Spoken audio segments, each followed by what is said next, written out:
Hello everyone, in this video we'll see the assembly, testing and data acquisition procedure for the ASPE 2024 Ball Roundness Metrology Student Challenge.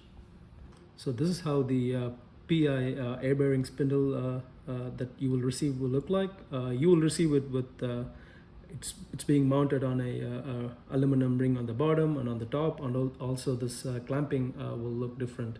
So before you remove the clamp, make sure you supply air into it. And also while you lock it back when you're ready to travel to the conference, also keep the air in while locking it. Only after you lock it, you can remove the air. So here's the air bearing spindle, and what you receive will look something close to this. As you can see, I've supplied air before removing this clamp, and now it can freely rotate. So I'm gonna go ahead and remove the ball plate. Make sure your hex key doesn't touch the ball or anything accidentally. So try not to get your fingerprints on it too. If you do, it's not a big deal. Take some Kim wipes and wipe it away with alcohol. All right. So here you can see a quarter 20 hex screw. The screw is pre-torqued to a value of 35 inch-pound, and the ball's roundness was measured by the committee with help of professional instruments. So this is the stator plate, which comes pre-attached to the spindle. You don't have to worry too much about centering the plate with respect to the spindle's axis. So what we're going to do is we're going to mount these two capacitance probe holders situated in the same axis. So we'll show you how it's done. So the probe holder comes with this sleeve to hold the capacitance probe, because the inner diameter of the probe holder is not quite the same as the capacitance probe's outer diameter. So you take this sleeve out and do the same for the other probe holder. Then we use this long dowel pin, push it in. It'll be slightly tight. Do the same with the other guy. Then find something flat and straighten them out. That should be good. I went ahead and mounted the capacitance probe holders. Now the dowel pin is still tight in there, so we need to push it out. Try to push it with your fingers, and it'll get only so far.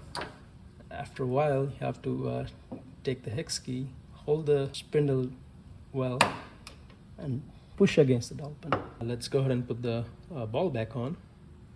So the rotor plate has two pins. One is a dowel pin, the other one is a diamond pin, so that we are not over constraining the setup. Put the ball on and fasten it. Yeah, as you notice, even when I'm tightening the ball plate, I keep the air in the spindle so that we don't damage the rotor when you're tightening stuff. I went ahead and attached the dial indicator on the adjustable arm. Now we are going to engage it. We want to engage the tip of the indicator slightly above the equator of the ball, because we're going to be making our measurements at the equator of the ball, so we don't want to potentially damage the equator area. Let's engage it. All right. And I'm going to pinch on the motor tip and rotate the spindle. So this dial indicator here, each division corresponds to 1/10 of a thou, which is 2.5 micrometers. As we spin the spindle, the center offset is about 60 thou, which is 150 micrometers. Yeah, slowly loosen these screws down.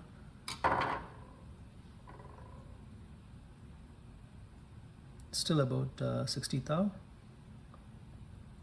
So we want to stop where the indicator reaches the max value, which is somewhere around there. Now the plate is fastened to this, the ball plate is fastened to the rotor plate.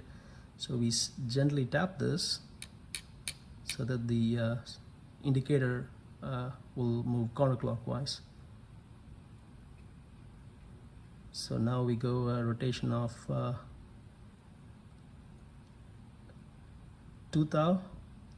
So we want to split the difference and park it. Right now it's at 20. It goes up to 30. So we want to split the difference and try to park it somewhere in the middle.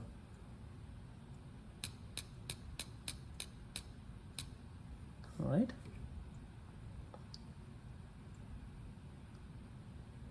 Now you can see the centering error reduced. Again, park it at the max. and tap it in.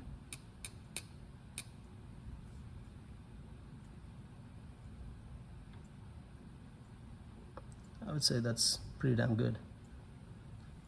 So before I tighten the rotor plate, to keep it from moving, I don't touch the top but the bottom so that I don't disturb the centering. I slowly bolt it down. Then once you get it started, you can bolt it down well. After bolting it down, it's still pretty good. As you can see, I have a Sharpie mark, a shiny screw on this side and a black anodized screw on the other side. I do this so that I remember the orientation of the ball during the 0-degree measurement, and then when I rotate it 180 degrees and then do the reversal measurement, the Sharpie mark will be facing the black screw side. Let's go ahead and put the sleeves for the capacitance probe. You want to squish it slightly and then insert it. Same for the other side. And we are ready to do the 0-degree measurement. You want to get the capacitance probe as close to the ball without touching it. I'm just going to hand tighten it for now. And to adjust the capacitance probe, we will use our LabVIEW program. These are some of the electronics we use for the setup. This is a 16-bit ADC, which is connected to the signal conditioner of the line capacitance probe, and that goes to this breakout board. What you receive will look a little different, a new version. And we also have this rotary encoder attached to the bottom of the spindle, connected here as well. And this is a voltage regulator board which connects to the motor. So you can attach a micro USB cable which comes in your kit, and you can either connect it to your laptop if you have an extra USB, or I'm using a cell phone charger. So here's your LabVIEW project file. We have two FPGA programs. One is FPGA encoder ADC. This reads the ADC values only when the spindle is spinning, so that the encoder triggers the signal of the ADC.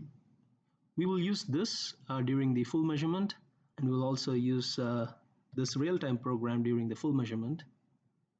For now, we'll use this FPGA ADC program, which just continuously reads the ADC. You can use this program so that we can adjust the capacitance probe in place. We don't have to run the FPGA program separately, you just run the real-time program. So here you can see the capacitance probe is out of its range.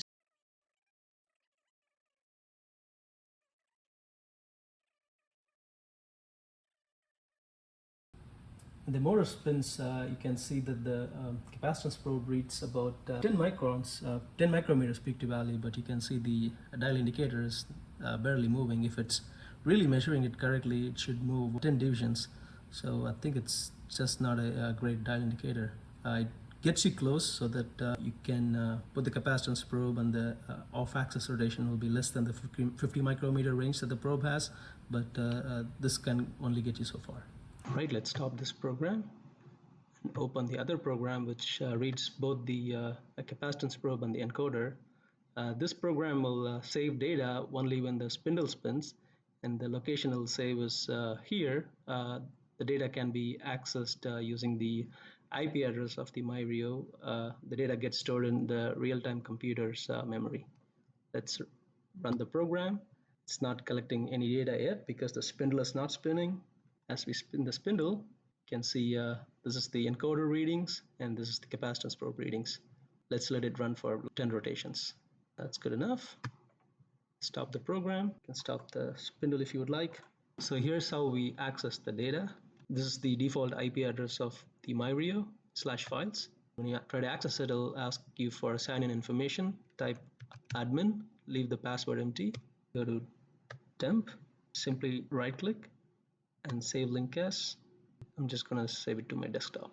That's the data of the 0-degree measurement. So now we're done with the 0-degree measurement. We're going to take the ball plate out, rotate it by 180 degrees, and also move the capacitance probe to this side and repeat the measurement. I'm loosening the capacitance probe holder, pull it out, and make sure not to touch the ball. Now my Sharpie spot is facing the black screw. Now move the capacitance probe to the other side. Just gonna get it close and tighten it. I put the dial indicator again to see how much the ball got off-centered when we did the reversal. Moved about 6 thou, which is 150 micrometers. So as we did earlier for the 0 degree measurement, loosen the screws on the top plate and tap the ball in to center it within 1 thou, which is 25 microns. After doing that, you adjust the capacitance probe to bring it to its mid-range. Right now the spindle is set up for the 180-degree reversal measurement. Let's go ahead and run the program. And one thing you need to do is change this data file name to data180.csv. And I'm gonna run the spindle. This time we got the centering even better. It's within 2 micrometers. And you can see this blip. This is actually in the ball itself. It's really cool how you see this effect even before you analyze the data. That's good enough. Alright, this is how the data we saved looks like. This is the data at the 0 degree orientation.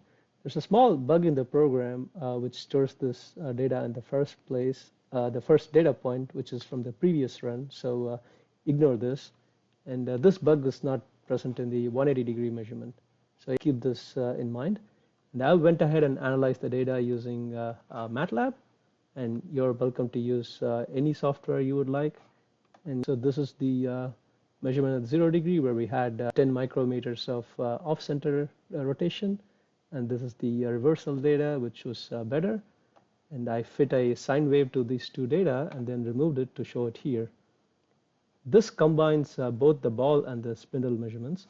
Once we implement the equations for the Donaldson ball reversal, this is how the separated data look like. The one shown in blue is the ball's roundness, and the one in orange is the spindle radial error. So I plotted in the primary and secondary axis to show that ball is actually 10 times worse than the spindle. Spindle's plus or minus 10 nanometers, and the ball is plus or minus 100 nanometers. Because there was a dip in the ball, this actually leaks in the spindle measurement, which is not the fault of the spindle. It's because we used a crappy ball. So one could also share this data, move it right or left to one another, because when we rotate the ball from 0 degree to 180 degrees, it may not go exactly to 180 degrees. So you could also reduce this leakage by moving the data right and left, and then implementing the Donaldson ball reversal equations. Thank you.